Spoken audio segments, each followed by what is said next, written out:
Male gynecologists of Reddit, why did you pursue your job? Serious. Removed. Deleted. Male OB/GYN in my 30s from Europe here. Several reasons, but maybe the most important and formative experience for me was when after med school I was living in the Horn of Africa for a couple of years. I witnessed some soul-crushing things, like obstetric fistulae, young women with advanced cervical cancer that could have been prevented easily, victims of sexual violence, complicated and traumatic deliveries. To put it mildly, women's health leaves much to be desired in a global context. I also met there some extremely inspiring and charismatic people, like Edna Adon Ismail, and Catherine Hamlin. In general, I'm usually not very easily captivated by people, but these women were just something else with their endless kindness, charisma, and altruism. If on my deathbed I could say that I spent my life trying to do what they did, I could die peacefully. So when I, as a young doctor, had the opportunity to get a training in the most important medical specialty of all and do my small part in making the world a kinder place for women, who really would need to think twice. Edit. Since the thing about obstetric fistulae caught some attention, I'm just using this visibility to say that if you want to support the work these people helping women suffering from obstetric fistulae do, you can donate directly to the Hamlin Fistula Hospital, in Addis Ababa, Ethiopia. The work they do is truly amazing. Removed. Originally didn't know what I wanted to do when I entered medical school, and if you had asked me, OB/GYN was at the bottom of the list based off of everything negative I had heard. Third-year rotation was really surprised at how much I enjoyed it. You get to do a little of everything: medicine, surgery, primary care, office procedures, and obviously delivering babies, which was awesome. On top of that, I lost my mother during medical school, who was my biggest role model. Being able to be there in the room with new moms during their happiest moments just kinda made it all click for me. Don't regret my decision at all. Removed. I'm a male gynecologist of 6 years. Albright, working in a hospital outside US. During our education we do rotations on every field, and gynecology was one of the most diversified fields. I'll do deliveries, small operations, DNC, or laparoscopic surgery, as well as bigger stuff. Here we even do breast surgery and administer adjuvant chemotherapy ourselves. So I get to do all the fun stuff and it never gets boring. Sorry to everyone thinking I'm looking at vulvas 24/7. Most of what I do is talking, to be honest. If you got more questions, I'll do my best to answer. Gotta bring my daughter to bed now. Male OB/GYN here. Lots of reasons. I am genuinely excited every time I get to be part of bringing a child into the world. As a dad to daughters, I feel responsible for making the world a safer place for women to seek healthcare. Women's health is full of mystery, which isn't the case in more studied clinical areas. Some reasons for this include women's health only getting about 1% of biopharma research funding, women being excluded from clinical trials until 1993, thank you thalidomide scandal, and research animal models almost exclusively being male until 2016. There are common women's health problems, like endometriosis, 10% of women, which we simply do not yet understand. As an academic, I love the research component of my job. The list goes on and on. In short, I think it's the most rewarding area of medicine and wouldn't do anything else. Edit. I have received too many comments to be able to reply individually. However, I just wanted to say that all of your positive messages made me proud to do what I do. Thank you for the awards and love. It felt like an extremely well-rounded profession. You get to do inpatient and outpatient. You get to do office procedures, laparoscopic surgery, robotic surgery, vaginal surgery, and open surgery. You get to do hands-on ultrasound and not just read it. You get to deliver babies. If you're doing GYN on, many will do the chemo and the surgery and not just the surgery like SURG on. If you do MFM, you get to do ultrasound-guided procedures such as fetal blood transfusions and such. I feel like this thread wants to focus on the discrepancy between physician and patient sex/gender. We are physicians who take care of patients regardless of their demographics/characteristics, and the profession itself can have high acuity, high points, and low points. You are caring for vulnerable populations, and it is rewarding. Edit. The other question we always get is, don't female patients prefer a female physician? Many do. And that is great. I want patients to see whomever they feel comfortable seeing. I ultimately find that for 99% of patients, they want someone who is going to take care of them as a compassionate and empathetic physician, and this transcends what the race/sex/gender/etc. of their physician is. Removed. I played football in college. Offensive line. Burly, bearded, white dude. Everyone had me shoehorned for orthopedic surgery or sports medicine. I hated them both. Loved being in the operating room, so I knew I had to do a surgical specialty. General surgery rotation was very abrasive where I went to school. I had ruled out the other specialties for one reason or another and was left with urology or gynecology. Urology was too competitive for me, so OB/GYN it was. I also had a very good friend 4 years ahead of me, so she was just about to finish residency when I started. She mentored me and actually took a position as an attending where I matched for residency. I absolutely love what I do. I have a truly amazing team right now between my scribe, my nurse, the SURG techs, and the LDR girls. It's a great job. People who think it's to look at vaginas all day don't realize in a professional medical setting, looking at genitals for a doctor is the equivalent of a mechanic looking at another motor. Nothing sexual or arousing about it. Many people I know have reduced sex drives while working on their OB rotations in school because it's just another vulva.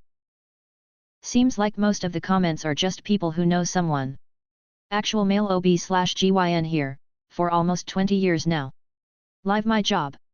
Hours suck sometimes, but I'm doing something I enjoy.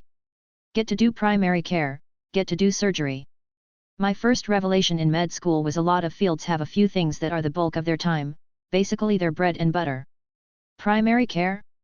Lots of diabetes and high blood pressure. General surgery? Bowel resections and gallbladders.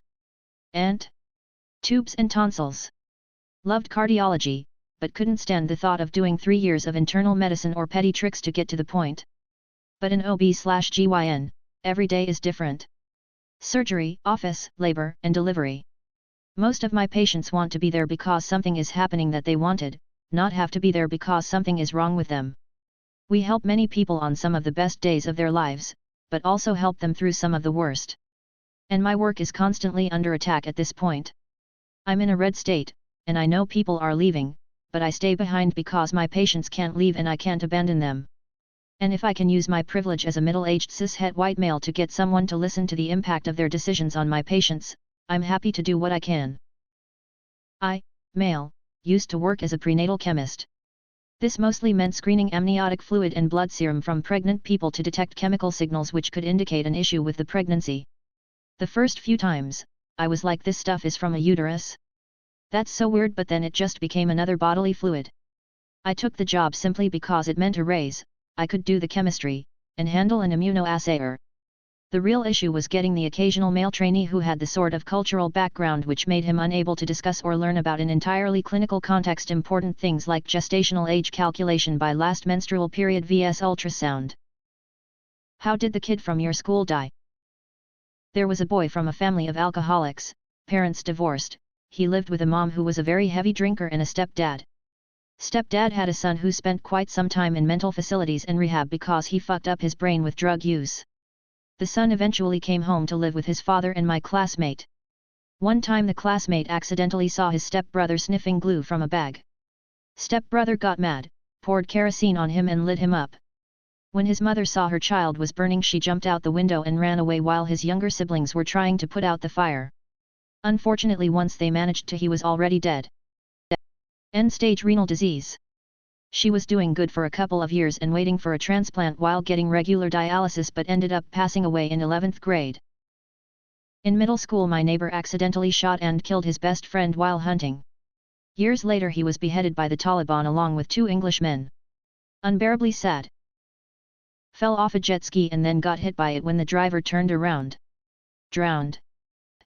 Wrestling team bully with anger management issues punched an elderly man in a road rage incident and the elderly man shot him dead and was acquitted as it was deemed self-defense.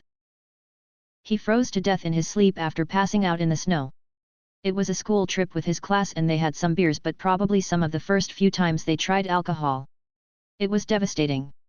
They were moving from one house to another and he had said he needed a break in between, but everyone forgot or just thought he's in another house. It sounds like an obvious mistake, but it's not necessarily that cold even if it's snow, especially after a drink. To lie down and chill on a snow pile with a good jacket is no problem, but if you pass out and forgotten, well damn. He was playing football and randomly passed out. Never woke up again. Polio. After the summer holiday in 1955, she just never returned to school. His girlfriend broke up with him, he didn't take it well. One afternoon after school, he walked down to the primary school near our high school and shot himself in the head right outside the entrance. Didn't know him well, but I don't think he had all that many friends. He always had sad eyes but was very nice whenever someone spoke to him. In high school, a girl in the year ahead went missing. There were flyers posted for volunteers to help search for her. It was understood that she wasn't the type to run away. Her mom was out of her mind with worry. A few weeks later, her stepfather was arrested. It seems had sexually abused her, and then switched from her to her little sister. She threatened to tell, and he murdered her. Then he drove her body out somewhere to dump it, with her little sister in the car. She was too traumatized to remember much. Apparently, he put her body in a dumpster, and it ended up in a landfill somewhere. They got a confession out of the guy by putting him in Gen Pop and letting the other prisoners know what he was in for.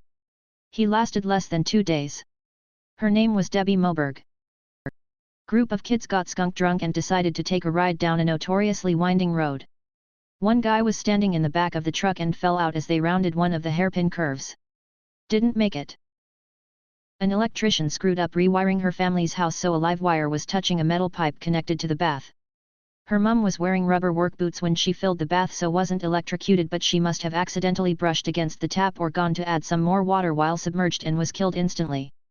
We lived in a very small town where everyone knew each other, so it really rocked our community. She was in the grade above me, so would have been around 10 to 11. Like 5 of them died of drunk driving accidents, 3 of them at one time. Little redneck school in the middle of nowhere. Apparently people seem to think drinking and driving is the only way to have fun. She was in the 5th grade and needed a blood transfusion. Her parents were Jehovah's Witnesses and refused the procedure.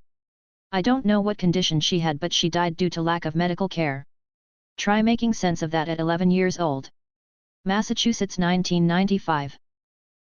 His brother shot him in the head while he slept. Tried to kill his parents too. Men of Reddit, what's the best response to haha you have a small penis? I'm late to this, but I had a friend from South Texas that always said yeah, but it's cute and I grew it myself. That's the best answer. Thanks. I got it half off. Hey. My eyes are up here. I was in the pool. That's my clitoris, ma'am. You want the money or not? It's not much, but it's honest work. Who told you? Your sister or your mom? I might have a needle dick, but I fuck like a sewing machine. Well, it's only 3 inches, but it smells like a foot. Only when I look at you. Your dad likes it. Detach it and slap them in the face with it. In the Grand Canyon even a Boeing 747 looks tiny. Your mum doesn't seem to care.